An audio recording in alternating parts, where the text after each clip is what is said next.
어쨌죠, 제가?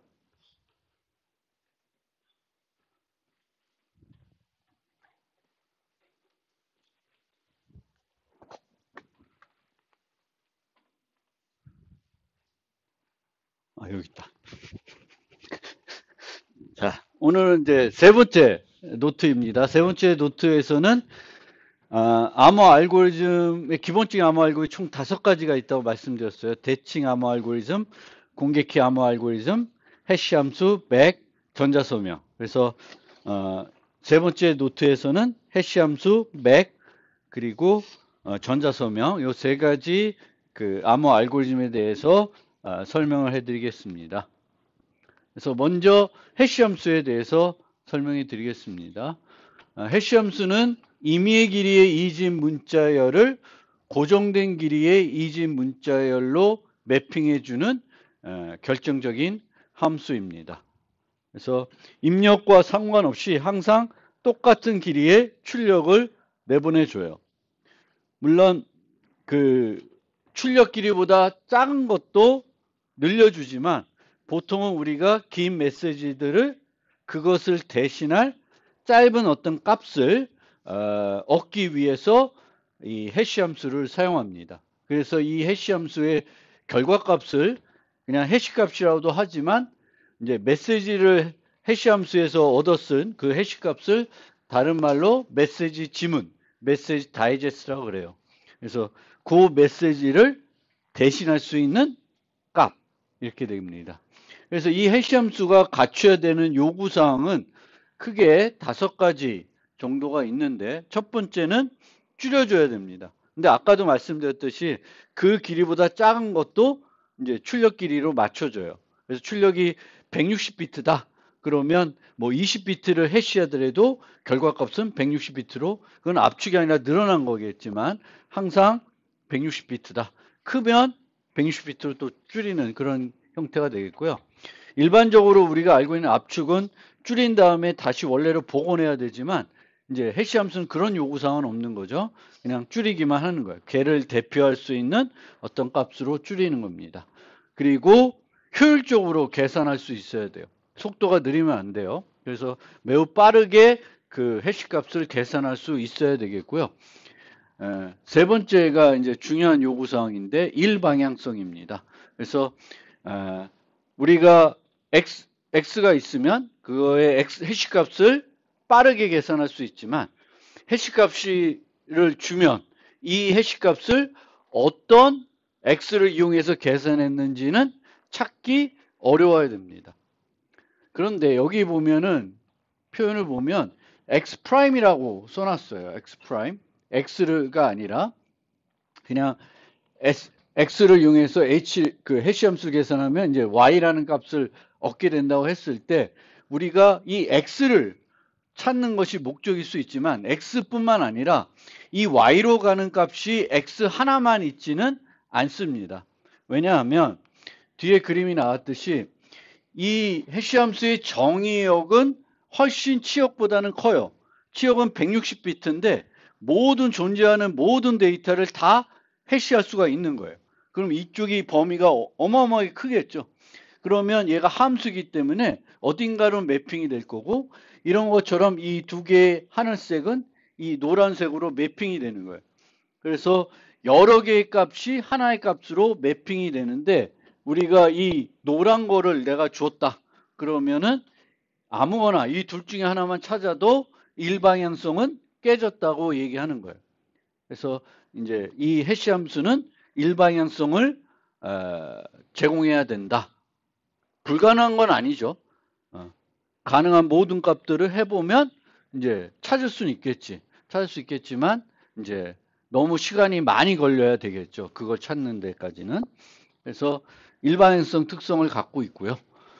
여기까지만 만족하고 이 두 개는 만족을 못하면은 이 해시 함수를 일방향 해시 함수라고 그래요. one-way hash function이라 그럽니다. 근데 우리가 보통 이제 암호학에서 쓰는 해시 함수는 일방향성을 만족할 뿐만 아니라 충돌 회피성도 만족을 합니다. 충돌 회피성. 그래서 충돌 회피성은 충돌이 발생할 수밖에 없어요. 충돌이라는 거는 여기처럼 이 서로 다른 값이 똑같은 해시값을 갖는 거예요. 그러면 우리는 충돌이 일어났다고 하는데 충돌이 일어나는 그 두 개를 찾는 거 그것이 어려워야 되는 건데 그거를 이제 두 가지로 나눈 겁니다. 조금 비유해서 설명하자 그러면 김상진이 주어지면 김상진과 생일이 같은 사람을 찾는 것은 약한 충돌 회피에 해당됩니다. 그러니까 여기서는 이 노란 거가 주어집니다. 그러면 누구든지 계산해서 얘를 얻을 수 있어요. 그럼 얘랑 똑같은 값으로 매핑이 되는 얘네들을 찾는 거예요. 그러니까 김상진이 주어지면 김상진과 생일이 같은 사람을 찾는 겁니다. 강한 충돌 회피는 얘가 주어지는 게 아니라 아무거나 충돌이 일어나는 쌍을 임의로만 찾으면은 이제 충돌을 찾았다고 하는 거예요. 그러니까 어느 게 더 찾기가 쉬운 거예요. 얘가 더 찾기가 쉬운 거죠. 얘는 쌍들이 많이 있잖아. 그래서 얘가 더 찾기가 쉬운 거예요. 그래서 강한 충돌 회피가 돼야지만 더 안전한 거죠. 얘를 기준으로 우리가 보통 얘기합니다. 강한 충돌. 그래서 충돌을 찾을 수 없어야 됩니다. 이것도 불가능한 건 아니고 해보면 찾을 수 있는데 이제 찾기 어려워야 한다는 것입니다. 그래서 요 두 개까지 만족을 하면은 충돌 회피 해시함수라고 그래요. 충돌 회피 해시함수는 당연히 일방향성까지 만족하는 거죠. 그래서 그런 특징이 있고 대표적인 알고리즘으로는 미국 표준인 SHA-1, SHA-2, 현재는 SHA-3까지 나와 있고요. 그래도 여전히 지금 많이 쓰고 있는 건 현장에 쓰고 있는 건 SHA-2가 많이 쓰여지고 있습니다. 그래서 그렇고요. 이 해시함수와 관련해서 이 충돌이라는 것이 대단히 중요하기 때문에 이 충돌과 관련된 어떤 이론, 수학적인 이론에서 나오는 얘기가 생일 파라독스입니다. 실제 파라독스는 아닌데 이제 워낙 우리가 생각했던 것보다 작기 때문에 이제 파라독스라고 얘기를 하고 있습니다. 그래서 아까 비유했던 그건데 생일이 균일하게 분포되어 있다. 근데 실제 생일들은 균일하게 분포는 안 돼 있는 것 같아요. 근데 분명히 사람들의 생일이 1에서 365일까지 균일하게 분포되어 있다라고 가정을 하게 되면은 어떤 김상진이 주어졌을 때 김상진과 생일이 같은 사람이 있을 확률이 50%가 되기 위해서는 몇 명이 필요하냐? 365의 반인 180 몇 명 정도는 있으면은 그 중에 김상진과 같은 생일 있을 사람이 50%는 넘는 거예요. 50%는 넘겠죠. 그런데 만약 아까 했던 약한 충돌, 그러니까 생일이 같은 사람이 있을 그 쌍이 있을 확률이 50%가 되기 위해서 몇 명만 있으면 되냐면은 23명만 있으면 돼요. 저 23명이라는 수치는 이렇게 범위에서 루트를 씌운 정도가 됩니다. 루트 365 정도 하면은 23명 정도가 되는데 그 정도만 있으면 생일이 같을 사람이 쌍이 있을 확률이 50%가 된다는 거예요. 그래서 이걸 해시함수로 우리가 비유해서 보면은 SHA-1에 이제 많이 오랫동안 썼던 게 요즘은 256비트를 쓰는데 160비트 256비트를 쓴다고 합시다. 그럼 256비트면은 가능한 출력의 범위가 2의 256승이에요. 그 정도 많은 건데 그러면 거기서 약한 충돌을 찾으려 그러면은 몇 개를 해보면 그게 똑같은 게 나올 수 있냐면은 반을 해보면 돼요. 반이라는 건 2의 256승이면 2의 255승까지 5승을 해봐야 이제 같은 걸 찾을 수 있어요. 지난번 1장에서 풀어본 문제 중에 해시 값이 이렇게 이 충돌이 제대로 하려면 어떤 애가 주어졌을 때 얘가 이 범위가 2의 256승이면은 이 중에 하나로 매핑된 확률은 이 정도가 돼야 되는 거죠.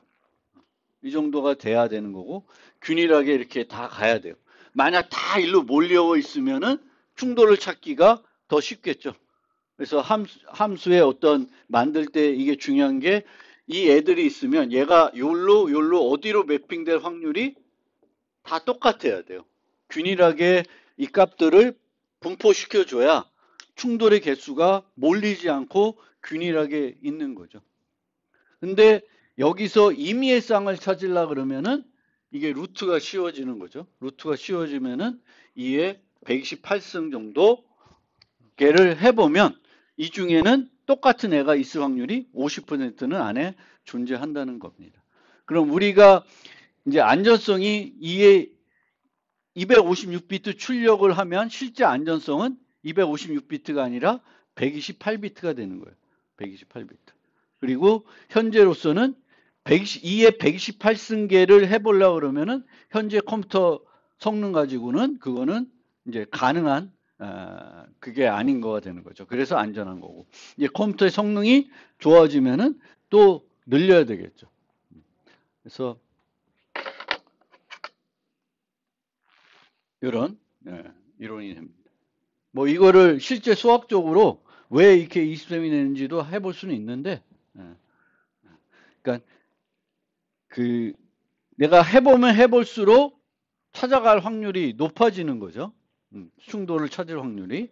근데 이게 균일하게 분포되어 있기 때문에 뭐 우연히 찾을 수도 있겠지만 실제적으로는 평균적으로는 2에 128승계를 해봐야 똑같은 쌍으로 매핑이 되는 거를 찾을 수가 있습니다. 그게 이제 생일 파라독스입니다.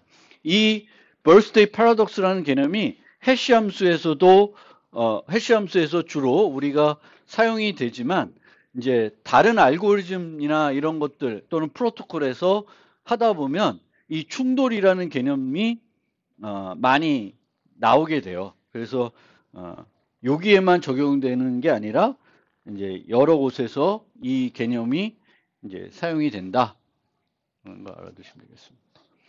그러면 이 해시함수를 우리가 어디다 쓰냐? 지금은 뭐 블록체인 같은 데서 이제 해시함수를 많이 쓰는데 일반적으로 어디서 많이 쓰냐면은 전자 서명을 할 때 많이 사용합니다. 아직 전자 서명은 설명을 안 드렸지만 전자 서명할 때 이제 해요. 근데 전자 서명할 때 왜 해시함수 쓰냐면은 이제 전자 서명도 암호 알고리즘이니까 이 암호 알고리즘들은 그 출력의 크기가 뭐에 비례하냐면 입력의 크기에 비례해요. 메시지를 암호화하면은 그만큼 크기, 그러니까 64비트를 암호하면은 결과도 64비트, 뭐 이렇게 되는 거예요. 그러면 1기가짜리 뭐 영화를 전자 서명한다.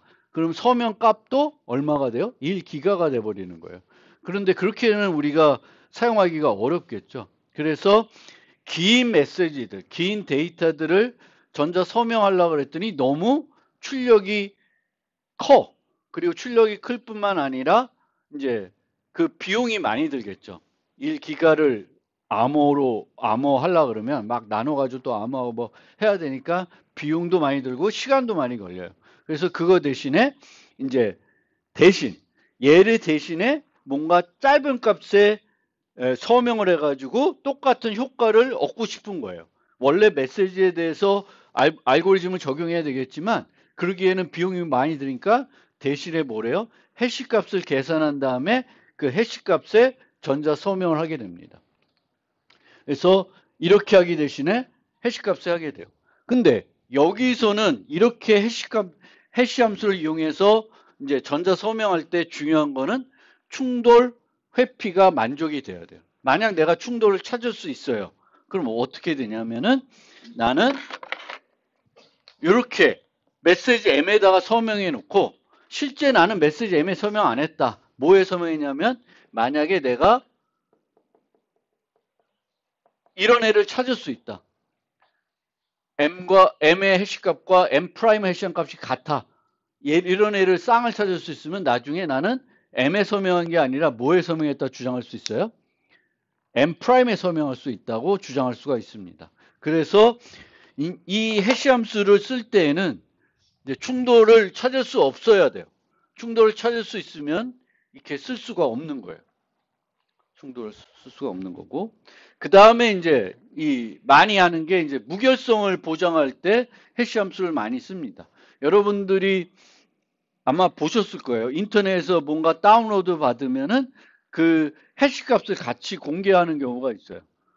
해시값을. 그러면 내가 다운받은 거 해시값을 계산해서 공개된 해시값과 비교해서 일치하면은 내가 다운받은 게 원래 걔네들이 의도했던 그 파일이 맞는 거죠.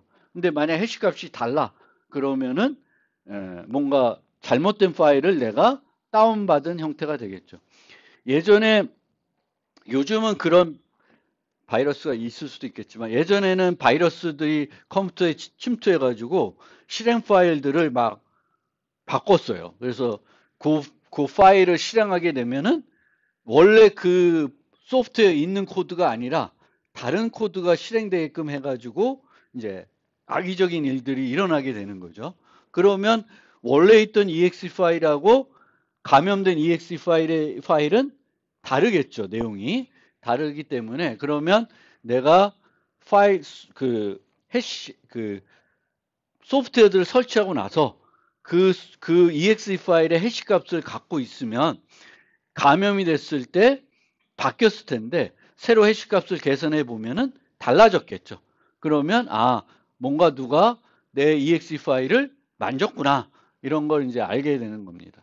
그런 용도로 이제 해시 함수를 우리가 쓸 수 있는데 문제는 뭐냐면은 이 m과 해시 값을 우리가 만들어 놨는데 해시 값은 공격자들이 손을 못 대. 그러면 가능한데 공격자들이 저장되어 있는 해시 값을 만질 수 있으면 당연히 m'으로 메시지를 바꾸면서 모두 바꾸겠어요. 해시 값도 이렇게 바꿔 놓겠죠. 그러면 내가 바뀌었다는 거를 알 수 없게 됩니다.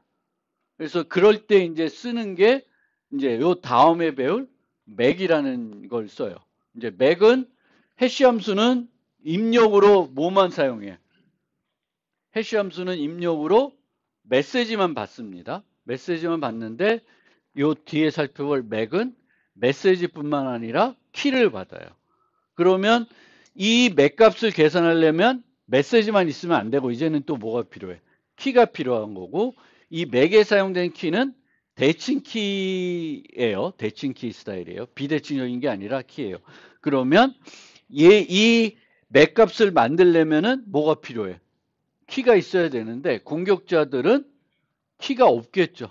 키가 없기 때문에 이제 그 얘를 바꾸면서 유효한 맥 값을로 바꾸기가 가능하지 않은 거죠. 키가 없으니까. 그래서 무결성을 우리가 좀 더 안전하게 제공하고 싶으면은 일반적인 해시 함수 말고 맥을 사용하면은 되는 거고요. 그 다음에 이제 또 우리가 해시로 여러분들이 많이 접해봤을 거가 뭐가 있냐면 패스워드 해싱 하는 거예요. 패스워드 해싱. 그래서 우리는 이제 웹 서비스나 뭐 모바일 서비스일 때 계정과 이제 패스워드를 쳐서 이렇게 하죠. 그리고 이런 전달할 때 이렇게 전달하기 때문에 이 통신을 도청하고 있는 사람들은 쉽게 패스워드를 얻어낼 수 있으니까 이 과정을 이제 HTTPS 뭐 이런 거 써서 이제 암호화해서 교환을 해야 되겠죠. 암호화해서 교환 안 하면 그 쓰면 안 되는 거죠. 근데 어디 여러분들 서비스에 접속하는데 HTTP 안 써. 그럼 그런 데는 쓰지 마세요. 그 패스워드가 그러면 그냥 누구든지 쉽게 알 수 있는 거예요. 그래서 항상 기본적으로 최소한 이제 패스워드로 로그인하는 데는 HTTPS를 써줘야 돼. 안 써주면 뭐 패스워드 치는 게 의미가 없는 거예요. 별로 그렇게 의미가 없는데 이 패스워드 치면은 이제 이 패스워드가 맞는지 확인을 해야 되잖아요.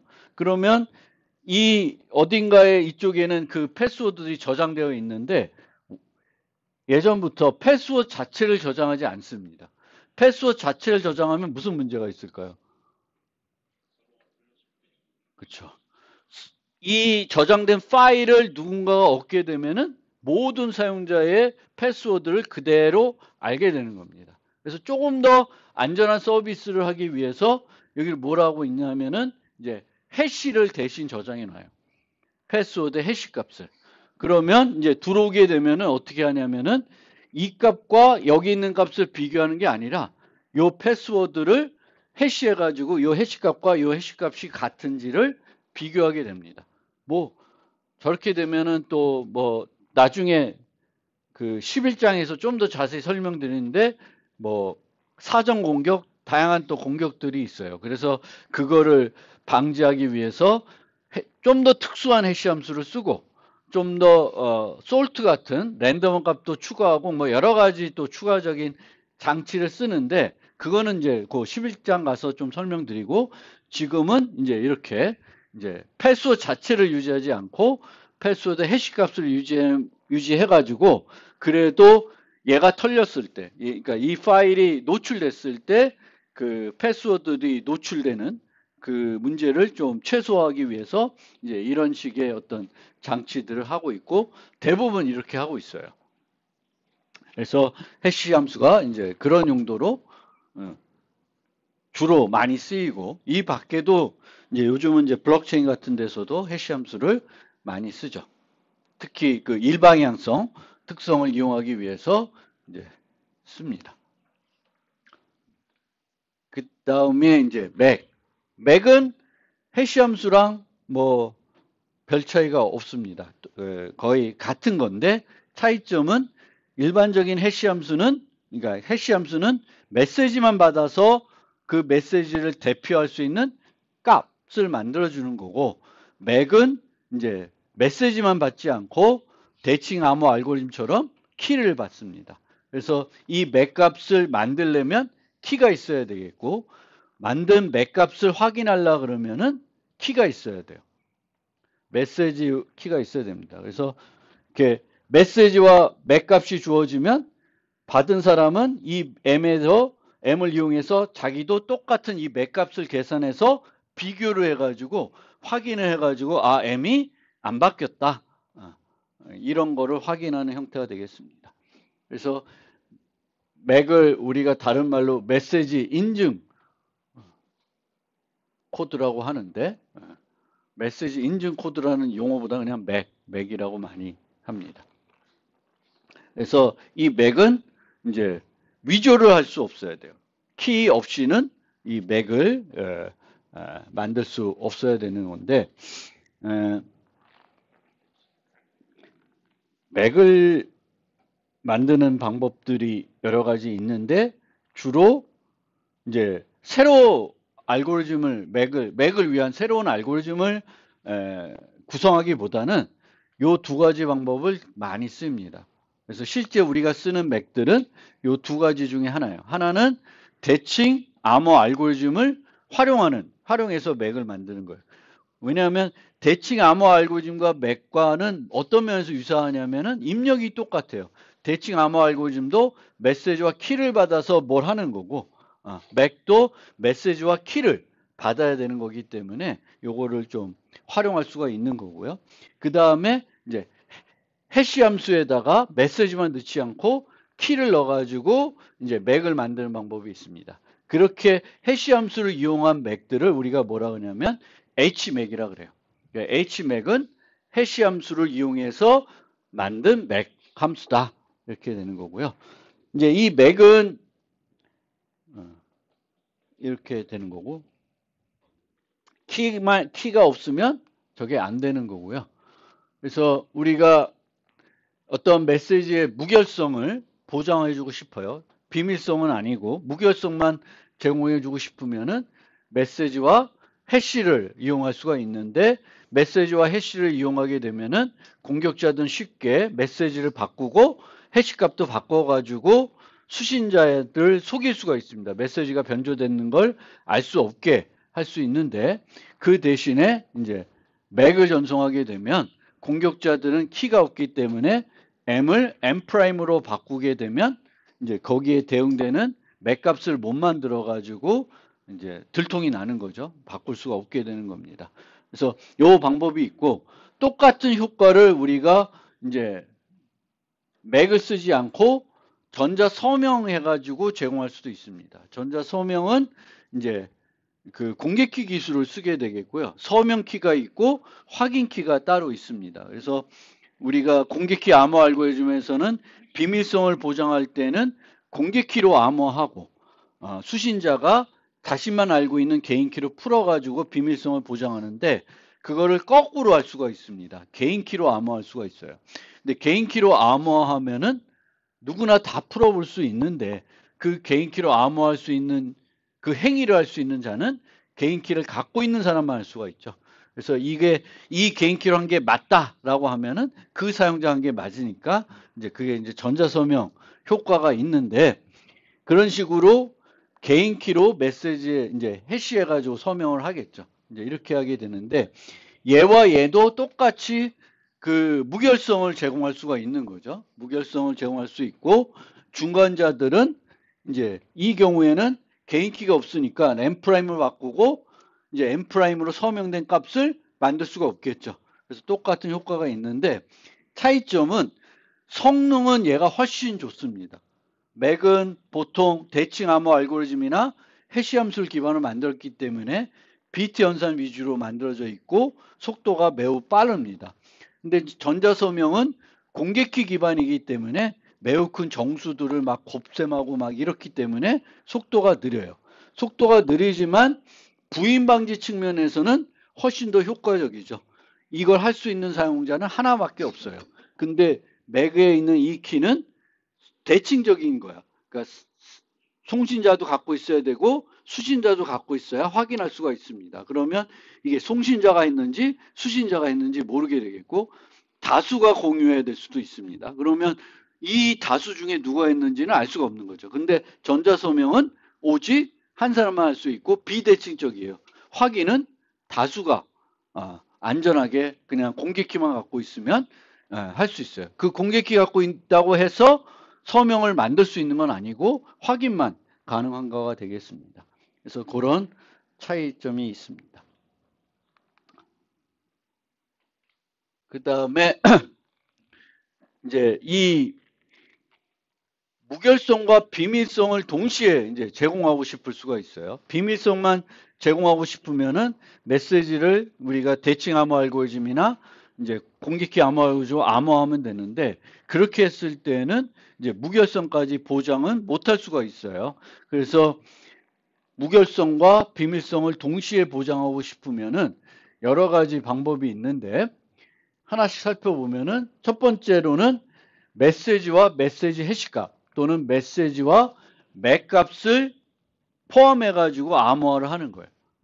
그렇게 되면 이제 푼 다음에 이 맥값을 또 계산해가지고 맞는지 봄으로써 이 메시지가 중간에 안 바뀌었다라는 거를 이제 확인하게 되는 겁니다. 그래서 암호할 때 해시값 또는 맥값을 포함하는데 이 경우에도 항상 우리는 키는 한 가지 용도로만 써야 돼요. 여러 가지 용도로 쓰면은 별로 좋지가 않습니다. 그래서 암호할 때 쓰는 키와 맥 사용할 때 키는 다른 키를 쓰는 게 안전성에 도움이 되는 거고요. 두 번째 방법은 여기에 포함하지 않고 따로따로 그냥 하는 거예요. 따로따로 하는 건데 이 경우에는 얘를 확인하려면 뭐부터 해야 돼? 얘를 확인하려면 메시지가 있어야 돼요. 메시지를 가지고 맥값을 만들어 가지고 받은 맥값과 비교를 해 가지고 확인을 하는 거거든요. 그러면 먼저 뭘 해야 돼? 얘를 복호화를 해줘야 돼요. 복호화해서 얻은 값을 이용해 가지고 그 수신자도 K2가 있어서 그 K2로 맥값을 계산한 다음에 수신한 맥값과 비교를 하는 형태가 되겠습니다. 그래서 이 방법은 이제 메시지를 복호한 다음에만 확인할 수 있어요. 이 첫 번째도 마찬가지예요. 복호화를 해야지만 그 다음에 무결성까지 확인할 수가 있습니다. 그리고 얘는 이제 안에 넣는데 밖으로 빼냈으니까 이 맥값을 통해서 M에 대해서 어떤 정보가 노출될 수도 있어요. 실제로는 뭐 노출된다 보기 어려울 수도 있겠지만 원래 맥은 뭐 비밀성을 보장하기 위한 건 아니기 때문에 뭐 한 비트 정보라도 노출이 될 수 있다는 거죠. 가능성이 있다는 거예요. 그래서 그런 것들 때문에 실제 이제 현재에서 가장 많이 쓰는 방법은 이 방법을 씁니다. 이 방법은 메시지의 맥값을 제공하는 게 아니라 메시지를 암호한 다음에 그 암호문이 있겠죠. 그 암호문에 대한 맥값을 계산하는 거예요. 그렇게 하는 방법을 encrypt then make 방법이라고 그래요. 암호를 하고 메시지에 대해서 맥값을 제공해서 무결성을 제공하는 게 아니라 암호문에 대한 맥값을 제공하게 돼요. 그러면 이 C가 맞으면 이 전송된 C 값이 맞을 테고, 얘를 풀으면 이제 얻는 M은 원래 송신자가 보낸 M과 차이가 없겠죠. 그래서 얘는 장점이 뭐냐면은 C를 맥값했기 때문에 M과 관련된 정보가 노출될 염려는 없어요. 그리고 얘를 확인하기 위해서 얘를 복호할 필요도 없습니다. 얘 확인을 하면 되겠고, 확인이 안 되면 아예 얘는 버리면 돼요. 복호화를 할 필요조차도 없습니다. 그래서 복호화를 하지 않고 확인한 다음에 얘가 문제가 없구나 라는 걸 인식하고 나면 그 다음에 이제 풀어서 확인하게 되겠습니다. 그래서 이렇게 이제 무결성과 비밀성을 동시에 제공하는 그런 암호화 방법을 인증 암호화 방법이라고 하고, 오늘날에는 이 메시지를 암호화할 때는 안전하기 위해서 기본적으로 인증 암호화를 해야 된다고 하고, 그 하는 방법은 요 방법을 씁니다. encrypt then make 방법. 암호화를 한 다음에 암호화된 그 결과에 이제 맥값. 그러면 K1, K2 두 개의 키가, 예전에는 이제 메시지를 암호하려면 키가 하나만 필요했잖아요. 근데 이제는 키가 이제 두 개가 필요해요. 암호할 때 사용하는 키, 그 맥 할 때 사용하는 키. 근데 보통 이 키는 우리가 나중 되면은 이제 이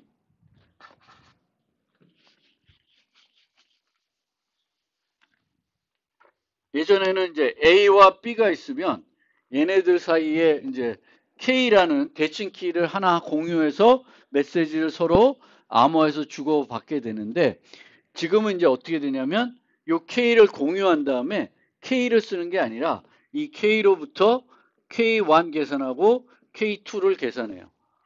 그러면 K1이 노출돼도 K2는 노출이 안 돼요.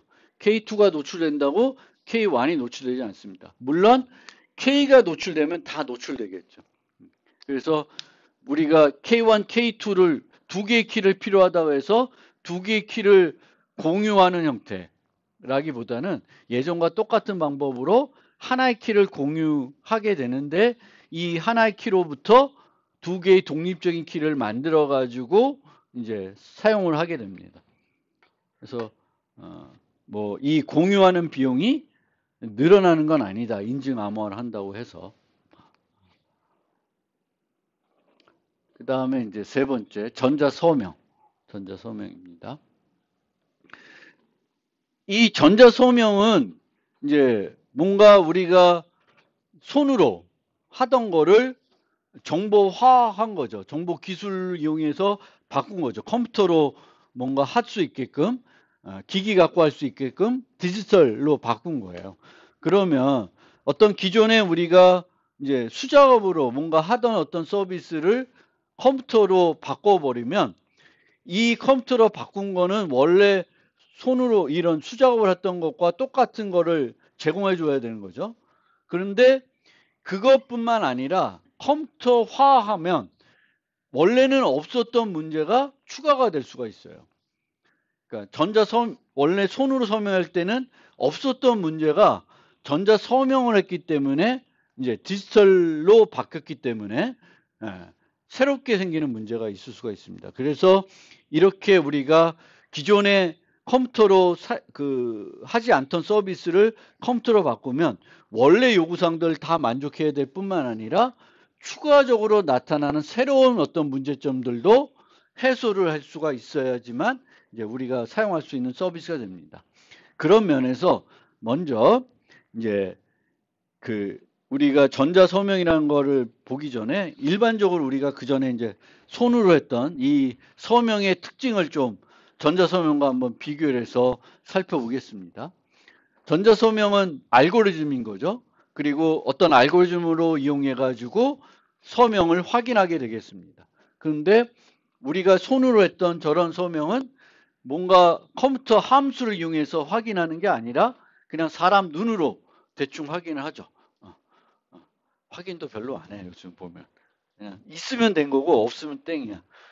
우리 제일 나는 웃긴 게 여러분 우리 학교에서 막 지도교수 서명 필요할 때 이렇게 내가 서명을 해야 되는데 요즘은 뭔가 한글 파일에다가 서명을 넣어서 주면 되는 거죠. 그래서 학생들이 가끔은 내 서명된 그거 뭐지? 이미지를 달라 그래요. 주면 그 학생 그거 넣어서 제출해. 그럼 그냥 돼. 뭐야? 어?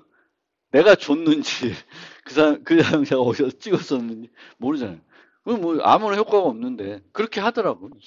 이상해. 이건 무슨 논리인지는 참 이해 안 되는데 뭐 그렇게 해요. 그러니까 사진 찍어서 그 아량 파일에 넣어서 하면은 그게 이제 유효한 문서가 돼버리는 희한한 하여튼 그렇습니다. 그리고 전자서명은 모든 사용자가 똑같은 알고리즘을 쓰는 거예요. 뭐만 달라? 키만 다른 거예요. 그러면 모든 사용자의 안전성은 똑같은 거예요. 근데 이제 이 손으로 하는 서명은 이제 어떤 사람은 되게 멋있고 또 위조하기 힘들 수 있는데 어떤 서명은 되게 단순할 수가 있습니다. 그래서 그게 사용자마다 조금 위조하기가 쉬운 게 있을 수 있고 어려운 게 있을 수 있는데 그 차이는 있죠. 물론 또 진짜 이 사람이 했는지 안 했는지는 또 이 사람의 어떤 필기 뭐 이런 순서 이런 거 갖고 또 따질 수 있긴 하지만 그렇다고 해서 뭐 그게 진짜 법적으로 하지 않는 이상은 보면은 비슷한 것 같고 전혀 비슷하지 않은 경우도 있을 거겠죠. 그 다음에 일반 서명은 문서 위에다 하죠. 근데 전자서명은 값이 새로 만들어져요. 그렇죠? 그러니까 문서와 별도 존재하는 거예요. 문서는 있고 그 문서에 대한 전자서명 값은 별도 있는 거예요. 그래서 이거를 결합하긴 하겠는데 좀 차이가 나죠.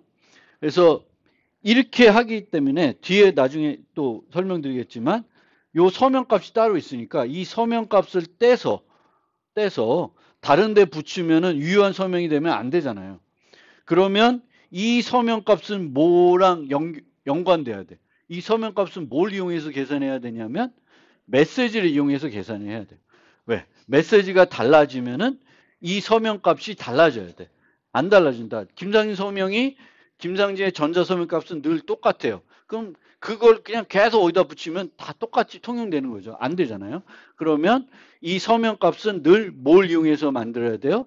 메시지를 이용해서 만들어야 돼요. 그리고 김상진만 할 수 있어야 되니까 여기에 뭐가 들어가냐면 서명 키라는 김상진만 갖고 있는 또 정보가 들어가는 거예요. 그러니까 늘 지금까지 봤던 것처럼 암호 알고리즘들은 주로 메시지와 키가 들어가서 어떤 결과값을 만들어내는 거예요. 그러니까 전자서명도 마찬가지. 전자서명도 문서에 의존해야 되겠고 아무나 만들면 안 되니까 그 사용자만이 갖고 있는 키를 이용해서 만들어야 돼요. 그래서 서명마다 다른 건데 전자서명은 이 원본과 복사본을 구분하기가 힘들겠죠. 이게 뭐 디지털 데이터니까 이거를 파일을 카피했는데 어느 게 진이야 뭐 이런 거는 따지기가 어려운 거죠. 똑같은 디지털 데이터인데 뭐 차이가 없죠. 그래서 그런 차이가 있습니다. 그래서 보통의 전자서명은 위 세 가지를 이제 제공해야 되는 거예요. 서명이라는 게 다른 사람의 서명을 위조할 수가 없어야 되겠고 이 사용자가 했다는 것이 확인할 수 있어야 되겠고 나중에 이 사용자가 내가 한 게 아니다고 부인할 수 없어야 돼요. 근데 이게 원래 일반 우리가 서명하는 것도 이 효과를 얻기 위해서 하는 거예요. 그러니까 전자서명도 똑같은 걸 제공해야 돼요. 그런데 이 두 가지는 원래 거하고는 좀 차이가 나는 거죠. 우리가 이렇게 오려가지고 붙였는데 그럼 그거 유효하다라고 할 수는 없잖아요. 그 아무도 법적으로 누가 오케이 안 하겠죠. 근데 얘는 그냥 얘를 떼어다가 여기다 붙일 수 있는 거죠. 그리고 원래 이렇게 M이 붙어 있는데 얘를 바꿔도 여전히 유효할 수 없어야 됩니다. 재사용 불가, 변경 불가. 이런 것들은 이제 원래는 일반 서명에는 없던 어떤 요구사항인데 우리가 전자적으로 만들었기 때문에 나타나는 새로운 어떤 해결해야 될 요구사항이 되는 거죠. 그래서 항상 여러분들이 뭔가 이제 요즘 전자화 안 된 게 별로 없어서 그렇지만 이제 전자적으로 안 하던 거를 우리가 컴퓨터로 하게 되면은 원래 했던 걸 똑같이 다 해줘야 되겠고 얘가 똑같은 걸 다 해줬기 때문에 뭔가 이제 추가되는 나타나는 새로운 어떤 문제들이 있을 수 있다라는 겁니다. 그리고 이런 것들을 못하게 하기 위해서 이제 이 서명은 메시지에 의존해야 되겠고 이제 그 특정한 사용자마다 이제 다른 키를 이용해서 이제 서명을 하게 되겠습니다. 이제 지금 내가 설명드린 거는 프로토콜이 아니라 암호 알고리즘이죠. 그래서 알고리즘이라는 거는 이제 혼자 하는 거예요. 컴퓨터로 이제 혼자 내가 서명키와 메시지를 가지고 나 혼자 만드는 거예요. 근데 보통 이런 전자 서명들은 서명할 때 언제 서명했는지가 되게 중요할 수가 있습니다. 그래서 보통은 메시지만 서명하는 게 아니라 메시지와 타임스탬프가 같이, 그러니까 타임스탬프는 서명한 시각, 몇 월 며칠 몇 시에 했는지 그거를 이제 같이 포함해서 이제 서명을 하게 됩니다. 그런데 서명키도 이렇게 사용하다 보면 도난당할 수가 있고 또 누가 나한테 협박을 해가지고 안 주면 내가 죽일 거야. 그래가지고 내가 키를 줄 수가 있죠. 그러면 이렇게 키를 내가 누구한테 줬는데 그러면 그 사용자가 전자서명을 만들었어요. 그러면 내가 만들었는지 그 나쁜 사람이 만들었는지는 알 수가 없죠. 특히 이 시간이라는 게 내가 그러면 나 키 잊어먹었으니까 이제 키를 분실했으니까 키를 갱신하겠습니다라고 하면은 이제 그 키를 획득한 사용자가 그 서명키를 획득한 서명키를 쓰면은 유효한 서명이 안 되는 거죠. 왜냐하면 지금은 이제 키가 노출돼가지고 내가 갱신했으니까 이 사람은 이전 키를 쓰는 거죠. 근데 이 사람이 그 이전 키를 갖고 서명을 만드는데 현재 시간으로 만들면 이미 키가 갱신된 이후니까 이제 유효하지 않은 서명이 되는데 시각을 뭐 2주 전, 3주 전, 1년 전으로 만들면은 이 문서가 1년 전에 김상진 했는지 안 했는지 확인할 길이 없는 거죠.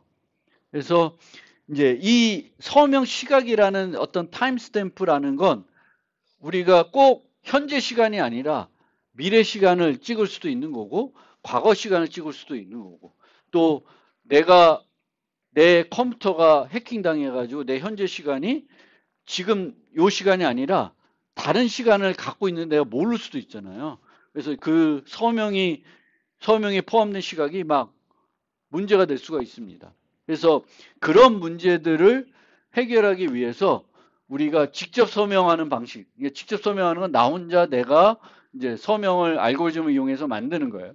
그렇게 하지 않고 뭘 할 수 있냐면 중재 서명 방식이라는 걸 쓸 수 있어요. 이거는 이제 알고리즘이 아니라 프로토콜이 되는 거죠. 나 혼자 하는 게 아니라 서버, 신뢰할 수 있는 증제자가 필요한 거예요. 우리가 보통 사회에서 뭔가 일을 할 때도 증인을 둬야 되는 경우가 많아요. 그 증인을 냅둬. 증인을 둬야 되는데 증인을 그러니까 우리가 뭐 부동산 거래할 때도 이렇게 누군가가 제3자가 그거를 확인하는 그런 절차가 필요합니다. 그래서 얘는 어떻게 하냐면은 이제는 서명은 이 사용자가 혼자 서명하면은 그것만으로는 유효한 서명으로 인정을 안 하는 거예요. 뭐까지 있어야 돼요? 이제 그 중재자의 서명까지 같이 있어야지만 유효한 서명으로 이제 인정을 하는 거예요. 유효한 서명으로. 그래서 이 서명자가 메시지를 서명해 가지고 중재자에 주면 중재자는 그 서명도 확인하지만 주로 핵심적으로 확인하는 게 뭐냐면은 시각을 확인하는 거예요. 서명에 포함된 시각을. 그래서 이 시각이 현재 시간하고 문제가 없으면 자기도 서명해서 주는 거예요. 그러면 이렇게 된 거죠. 그러면 얘가 공격자한테 -KA가 뺏겼어. 그럼 공격자가 언제든지 이 메시지는 아무런 시각을 이용해서 만들 수 있겠죠. 근데 이걸 만들어서 중재자한테 줘봤자 중재자는 그 시각이 현재 시각이 아니니까 이제 받아주지 않겠죠. 그래서 이런 방식으로 우리가 중재 서명 방식을 써가지고 혼자 서명하는 게 아니라 이제 신뢰자를 추가적으로 이용하는 거예요. 이게 이제 지금은 중재자를 이용하는데 또 다른 방법으로 우리가 이걸 활용할 수 있는 게 뭐냐면 여기에 블록체인을 활용하는 거예요. 블록체인. 그래서 블록체인을 활용하게 되면 블록체인은 지난번에 DPK 할 때 설명드렸듯이 뭐만 할 수 있어요? 추가만 할 수 있고 원래 저장된 거를 수정하거나 삭제할 수가 없습니다. 그러면 얘가 서명키를 뺏겼어. 그러면 유효한 서명이 되려면 블록체인에 넣어야 되잖아요. 근데 과거 어떤 시점에 서명한 걸 넣으려면 블록체인에 하면 어떻게 돼? 넣을 수 있어요? 못 넣겠죠. 어디에만 넣을 수 있어? 최고한 걸로만 넣을 수가 있는 거예요. 그래서 블록체인을 이용해 가지고 그렇게 할 수가 있습니다. 나중에 설명드리겠지만 에스토니아 같은 데서는 모든 정부 문서를 블록체인에 기록을 해요. 기록해가지고 근데 기록하게 되면은 이제 수정을 못하게 되는 거고 나중에 정부가 공개하면서 바꿔서 공개하고 싶어도 바꿀 수가 있을까요? 블록체인에 넣어놓으면 못 바꾸는 거죠. 비밀 문서를 공개될 시점에 대해서 정부가 마음 먹고 그걸 공개 안 하거나 아니면 수정해서 공개한다고 해도 알 수가 없습니다. 근데 에스토니아처럼 모든 정부 문서를 블록체인에 넣어놓으면 나중에 공개가 될 때 그대로 공개가 되겠죠. 수정 못하니까. 위조도 못하고.